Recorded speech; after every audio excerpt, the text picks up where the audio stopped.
My father left my family when I was 2 years old, and I was raised by a single mom who had to work and who struggled at times to pay the bills and wasn't always able to give us the things that other kids had. There were times when I missed having a father in my life. There were times when I was lonely and I felt like I didn't fit in. So I wasn't always as focused as I should have been on school, and I did some things that I'm not proud of, and I got in more trouble than I should have. And my life could have easily taken a turn for the worse. But I was lucky. I got a lot of second chances, and I had the opportunity to go to college and law school and follow my dreams. My wife, our First Lady, Michelle Obama, she has a similar story. Neither of her parents had gone to college, and they didn't have a lot of money. But they worked hard, and she worked hard so that she could go to the best schools in this country. Well, some of you might not have those advantages. Maybe you don't have adults in your life who give you the support that you need. Maybe someone in your family has lost their job and there's not enough money to go around. Maybe you live in a neighborhood where you don't feel safe or have friends who are pressuring you to do things you know aren't right. Where you are right now doesn't have to determine where you'll end up. No one's written your destiny for you, because here in America, you write your own destiny. You make your own future. And that's why today I'm calling on each of you to set your own goals for your education and do everything you can to meet them. But whatever you resolve to do, I want you to commit to it. I want you to really work at it. I know that sometimes you get that sense from TV that you can be rich and successful without any hard work. That your ticket to success is through rapping or basketball or being a reality TV star. Chances are you're not going to be any of those things. The truth is, being successful is hard. You won't love every subject that you study. You won't click with every teacher that you have. Not every homework assignment will seem completely relevant to your life right at this minute. And you won't necessarily succeed at everything the first time you try. That's okay. Some of the most successful people in the world are the ones who've had the most failures. J.K. Rowling, who wrote Harry Potter, her first Harry Potter book was rejected 12 times before it was finally published. Michael Jordan was cut from his high school basketball team. He lost hundreds of games and missed thousands of shots during his career. But he once said, "I have failed over and over and over again in my life, and that's why I succeed." These people succeeded because they understood that you can't let your failures define you. You have to let your failures teach you.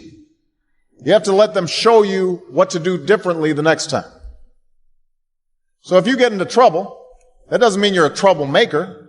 It means you need to try harder to act right. If you get a bad grade, that doesn't mean you're stupid. It just means you need to spend more time studying. No one's born being good at all things. You become good at things through hard work. You're not a varsity athlete the first time you play a new sport. You don't hit every note the first time you sing a song. You've got to practice. The same principle applies to your schoolwork. You might have to do a math problem a few times before you get it right. You might have to read something a few times before you understand it. You definitely have to do a few drafts of a paper before it's good enough to hand in. Don't be afraid to ask questions. Don't be afraid to ask for help when you need it. I do that every day. Asking for help isn't a sign of weakness, it's a sign of strength. Because it shows you have the courage to admit when you don't know something, and that then allows you to learn something new. So find an adult that you trust, a parent, a grandparent, or a teacher, a coach, or a counselor, and ask them to help you stay on track to meet your goals. And even when you're struggling, even when you're discouraged, and you feel like other people have given up on you, don't ever give up on yourself. Because when you give up on yourself, you give up on your country. The story of America isn't about people who quit when things got tough. It's about people who kept going, who tried harder, who loved their country too much to do anything less than their best. Failure, it's terrible, but necessary. If you are going to try something hard, if you're putting yourself out there in some way, there are going to be times where you screw up or you don't succeed. And I think that the most important thing is to learn from those failures, and to have a sense of resilience and be able to examine what is it that I did not succeed at, why didn't I succeed, and what do I need to do better. When I talk to young people, I always tell them, worry less about what you want to be and worry more about what you want to do. We know that too many young men in our community continue to make bad choices.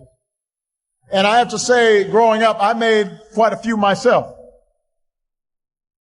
Sometimes I wrote off my own failings as just another example of the world trying to keep a black man down. I had a tendency sometimes to make excuses for me not doing the right thing. But one of the things that all of you have learned over the last 4 years is there's no longer any room for excuses. Excuses are tools of the incompetent used to build bridges to nowhere and monuments of nothingness. Well, we've got no time for excuses.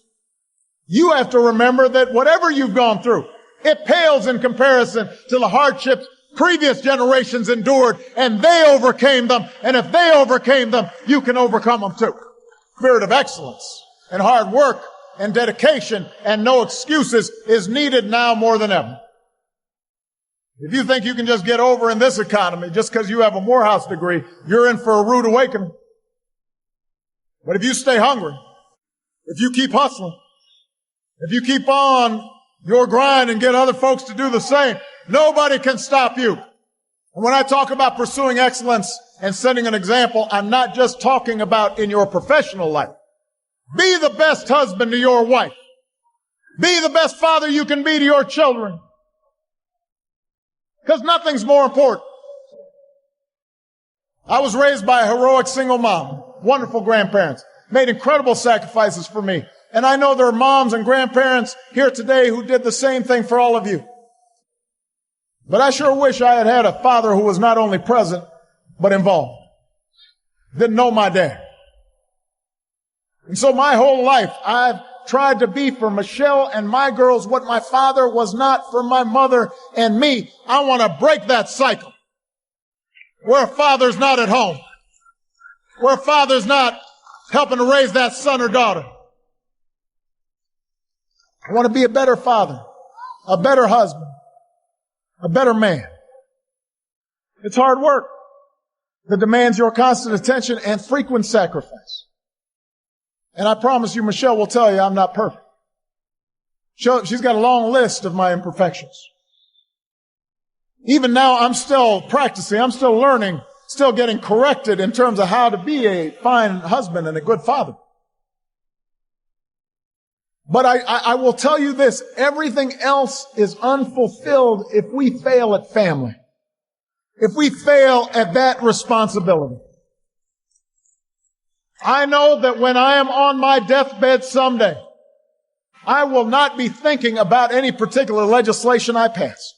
I will not be thinking about a policy I promoted. I will not be thinking about the speech I gave. I will not be thinking about the Nobel Prize I received. I will be thinking about that walk I took with my daughters. I'll be thinking about a lazy afternoon with my wife. I'll be thinking about sitting around the dinner table and seeing them happy and healthy and knowing that they were loved. And I'll be thinking about whether I did right by all of them. So be a good role model. Set a good example for that young brother coming up. If you know somebody who's not on point, go back and bring that brother along. Those who've been left behind, who haven't had the same opportunities we have, they need to hear from you. You've got to be engaged on the barber shop, on the basketball court, at church. Spend time and energy and presence to give people opportunities and a chance. Pull them up, expose them. Support their dreams. Don't put them down. We've got to teach them just like what we have to learn, what it means to be a man. It's up to you to widen your circle of concern. that everybody, no matter what you look like or where you come from, what your last name is, it doesn't matter. Everybody gets a chance to walk through those doors of opportunity if they are willing to work hard enough. Success may not come quickly or easily, but if you strive to do what's right, if you work harder and dream bigger, if you set an example in your own lives and do your part to help meet the challenges of our times, then I'm confident that together we will continue the never-ending task of perfecting our union.